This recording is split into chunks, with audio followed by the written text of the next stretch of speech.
Pessoal, dá uma olhada no saque que eu fiz essa semana trabalhando para a internet com o YouTube, olha só. E esse aqui é o meu resultado com apenas um canal Dark, sem precisar aparecer e sem precisar investir absolutamente nada. Mais de 250 mil reais que eu recebi aqui na plataforma do AdSense. Quer aprender como que eu faço isso? Então clique no link aqui embaixo e vem comigo que eu quero te ensinar. Recentes, a votação da lei de improbidade e outras votações, você vai ver que você tem, por exemplo, o Novo, que vota de modo consistente, o Podemos, que vota de modo consistente, e o PSOL, que tem votado de modo consistente contra a corrupção. O PSOL foi até o fiel da balança da votação da PEC 5 recentemente. Mas Então, e quando a gente defende isso, e eu falo de diferentes partidos e diferentes ideologias, eu falo porque essa é uma causa que não pode ter lado. Claro. A gente tem que ter um lado só, o lado do brasileiro. E se a lado gente honesto. Exatamente, a gente tem que ter um lado da honestidade na política, de não ter desvio de verba pública. E se você quer defender isso, não importa se você é de direita, de esquerda, de cima, de baixo, de lado, Vamos lá. você tem que defender essa causa, porque se você aplicar o percentual de corrupção do mundo pro PIB brasileiro, é desviado do Brasil por ano mais de 300 bilhões de reais por ano. Gente, isso dá vários auxílios Brasil que querem distribuir agora por conta da crise econômica. Dá vários auxílios Brasil. Sim. Acho que o Auxílio Brasil estava dando coisa de 40 bilhões até o final do ano que vem. Dá vários. Isso permite triplicar o orçamento federal em educação, triplicar o orçamento federal em saúde. Isso permite você resolver em 1, 2 anos o problema de saneamento básico. O Brasil, mais de 100 milhões de brasileiros não têm esgoto na sua casa. Mais de 30 milhões de brasileiros não têm água encanada Fora em casa. A questão não é nem o número, o bruto da coisa, é o como é gastado, né? Se o cara tá numa negociata já escusa, com propina, você acha que o cara vai investir inteligentemente a grana? Você acha que ele vai comprar materiais de qualidade, entregar a obra na... Porque ele comprou a obra, ele entrega a obra do jeito que ele quiser, o patrão dele tá comprado, porra. Monarca, você foi no ponto. Corrupção anda de mãos dadas com ineficiência. Olha então um caso de um navio lá da Petrobras foi comprado, um navio bilionário.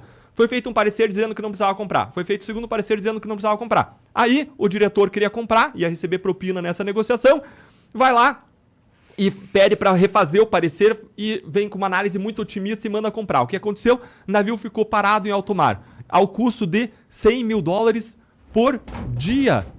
Por dia. Um custo acumulado que bateu aí perto de 100 milhões de dólares. Desculpa, Nossa. 500 mil dólares por dia, não 100 mil dólares. O custo acumulado bateu quase 100 milhões de dólares do navio ficar parado. Nossa. Por quê? Porque a decisão passa a ser guiada não mais por critério de eficiência econômica, de atendimento do direito à sociedade, mas passa a ser guiada por um interesse que não é um interesse o quanto eu correto, posso por interesse de lucrar. ganhar propina, exatamente. E aí você deturpa outra ideia de democracia. Lembra que a gente falou de manipular o voto? Um outro modo pelo qual a corrupção deturpa a democracia é porque a democracia é o governo do povo, pelo povo e para o povo. Agora, você acha que o corrupto que está lá querendo lucrar e desviar propina, ele está governando para o povo ou para o seu próprio bolso? O cara está governando para o seu próprio bolso. Então, a corrupção, ela mina a democracia, ela mina o rule of law, o Estado de Direito, você colocar todo mundo debaixo do império da lei. Então, a gente tem que mudar essa realidade. Hoje muda essa realidade, hoje vai continuar sendo para sempre o país do futuro, que nunca chega. A gente nunca vai ser o país do presente. A gente precisa virar essa página, mudar essa realidade. E o caminho passa necessariamente pelo controle da corrupção. É o único problema do Brasil? Não. Mas é um problema que se arrasta há séculos e a gente precisa resolver de vez. O padre Antônio Vieira, lá em 1650, ele falava que a corrupção é a raiz das doenças do Brasil, é a causa das doenças do Brasil. A corrupção, ela tem o lado de desviar dinheiro público, mas ela também tem tem um outro lado que tem empresas que também corrompem agentes públicos, não é? Qual que é a proporção? É muito mais gente ou uma coisa é ligada com a outra? Como é que funciona isso? É uma coisa ligada com a outra, porque quando a empresa ela paga propina para o agente público para obter um contrato, ela não paga de graça. Ela paga para inflar o lucro dela. E quando ela infla o lucro, ela vai inflar o lucro e parte desse dinheiro vai de propina para o cara e parte vai para o bolso dela, né? E do outro lado, dos agentes públicos, parte do dinheiro vai para o bolso do cara, parte vai para o político, para os partidos e vai ser investido em campanha eleitoral. Sabe qual foi a grande sacada da Lava Jato? Foi ter feito um diagnóstico da grande corrupção brasileira. Ela fez um diagnóstico. A Lava Jato ela começou investigando um esquema de corrupção na Petrobras, em que, de um lado, você tinha grandes empreiteiras que formavam um cartel para escolher quem ia ganhar os contratos e quanto que ia pagar quanto ia receber por cada contrato. Elas maquiavam as propostas de modo a escolher quem quer ser vencedora. O lucro era inflado. Do outro lado, você tinha agentes públicos da Petrobras, diretores da Petrobras que eram corrompidos e que permitiam o funcionamento daquele cartel com os preços inflados. E entre os dois lados, você tinha lavadores de dinheiro profissionais, faziam o dinheiro sujo chegar do outro lado parecendo dinheiro limpo. E aí vem uma questão, por que esses diretores da Petrobras se corrompiam?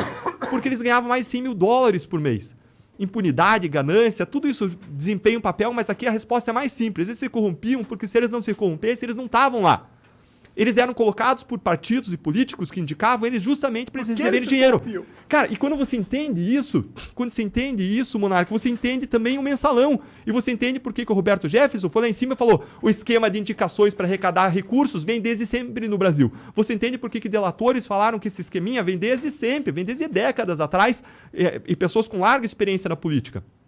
E explicam que, na verdade, mensalão, lava-jato, são faces de um mesmo problema. E aí, quando você entende que o esquema era político-partidário, aí você consegue entender muito melhor o Brasil, porque você entende que não existe razão para esse esquema estar só centrado na Petrobras.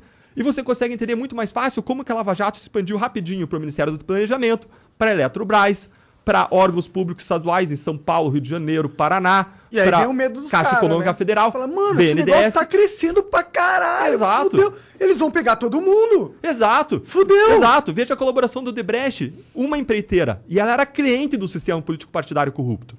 Ela não era o ator central. Uma empreiteira corrompeu 400... Quer dizer com ela era cliente? O sistema político-partidário, ele era o comandante da corrupção. Eles colocavam diretores. Como é que é o esquema? Como é que é o mecanismo? Vamos definir aqui o mecanismo da macrocorrupção brasileira, tá? O mecanismo funciona assim. Muitos partidos e políticos desonestos colocam para chefiar órgãos públicos federais, estaduais e municipais pessoas incumbidas de arrecadar propinas. Uma vez os cargos, essas pessoas vão vender contratos, vender licenças para empresas que pagam propinas em troca de lucros extraordinários. E uma parte do dinheiro vai para a campanha, uma parte do dinheiro vai para o bolso dos envolvidos. Então, esse é o esquema, esse é o grande esquema. E quando você entende esse esquema, você entende que ele é um esquema político-partidário. E as empresas, elas são clientes desse esquema. Elas não são os comandantes, entendeu? Ela é como um cliente que chega lá no balcão do político, querendo fazer negócio, querendo ganhar dinheiro, e o cara diz, aqui funciona assim. Se tornou sistêmico. Cada empreiteira que ganhava um contrato na Petrobras já sabia quanto que tinha que pagar e para quem. Não precisava nem mais perguntar, nem mais montar o esquema. Já estava tudo acertado. Essas empresas que são clientes desse sistema aí, elas estão passíveis de sanções? Com certeza. Elas não só praticam corrupção, as pessoas que estão lá praticam corrupção e são puníveis criminalmente, mas elas também estão sujeitas às sanções da lei de improbidade administrativa, da lei anticorrupção. Só que o problema é o mesmo problema que existe em relação à prisão em segunda instância. Quando você acaba com prisão em segunda instância, você coloca para as calendas gregas a chance de você punir uma pessoa de fato. E quando você tem um sistema de justiça que não funciona, sabe quantas ações nossas de improbidade contra as empresas acabaram já? Nenhuma. E agora vem a lei esvaziando e vai ser praticamente tudo derrubado. Então o sistema é feito para não funcionar. Por quê? O sistema está nas mãos de quem? O sistema de justiça. Quem faz as regras? É quem está lá. Então não só a impunidade alimenta a corrupção, porque a impunidade mostra que a corrupção compensa, mas a corrupção dos grandes políticos alimenta a impunidade, porque eles fazem as regras da punição ou não das pessoas. Então, eles desenham um sistema que faz com que não funcione. Então, você tem um círculo vicioso, em que a corrupção gera impunidade e a impunidade gera corrupção. E a gente precisa romper esse círculo vicioso. A gente está agrilhoado esse círculo vicioso. E exatamente por isso que eu sou pessimista, tá ligado? Porque eu entendo, eu vejo isso, assim como você tá falando, e eu falo, mano, isso é um jogo de dados, onde os dados todos estão bichados, entendeu? Você entra no jogo, porque eu posso estar enganado, eu espero que eu esteja, entendeu?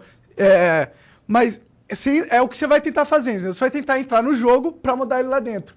Mas os caras vão pegar e vão dar na sua mão só dados. Qual que é o nome? Viciados. Só dado viciado, tá ligado? Aí tu vai lá assim, pegar um monte de dado na mão e falar, puta, agora cheguei. Cheguei no jogo, tem um monte de dado. Aí quando jogar o dado, dá 6 pra todo mundo. Aí você vai jogar os dados ali e você vai falar, mano, caralho, como assim eu nunca ganho? O que tá acontecendo? Ai, meu Deus, é isso que eu acho que vai acontecer, entendeu? Monark, se for eu sozinho, é isso que vai acontecer. Mas se a gente invadir o Congresso com 200 pessoas fazem toda a diferença. Eu estava conversando com o pessoal naquela votação da PEC 5 recente. A PEC 5 era uma PEC que, se passasse, amarraria as investigações do Ministério Público. Ela permitiria que o conselho que fiscaliza os promotores e os procuradores tivesse uma grande influência política. Ou seja, os promotores e procuradores que investigam os políticos poderiam sofrer retaliações dos políticos que iam ter grande influência nesse conselho. Então, se a PEC 5 passa, é uma catástrofe. E aí, tinha uma grande pressão do presidente da Câmara dos Deputados para que passasse a PEC 5, ligou para vários deputados e por aí vai, e todo mundo está dizendo vai passar. Só que aí o que aconteceu? Você tinha lá um grupo de pessoas que se conscientizou, que mobilizou a sociedade, e essa mobilização da sociedade pressionou os outros, e o jogo virou. e ganhou não passar a PEC 5. E todo mundo que estava lá achou inacreditável. Por quê? Porque uma minoria que teve tempo para mobilizar a sociedade conseguiu virar e se tornar a maioria. Então, se a gente coloca 200, a gente não precisa de 250. Se a gente coloca 200, esses 200 líderes da sociedade, como representantes da sociedade, mobilizam a sociedade e conseguem virar o jogo. Eu acredito porque é o único caminho. E aí você diz assim, e existe esse caminho, né? Se a gente conseguir levar pessoas que têm um compromisso com a democracia, que têm um compromisso com o combate à corrupção e que têm um compromisso com um preparo político em cima de evidências e dados, a gente consegue transformar essa realidade.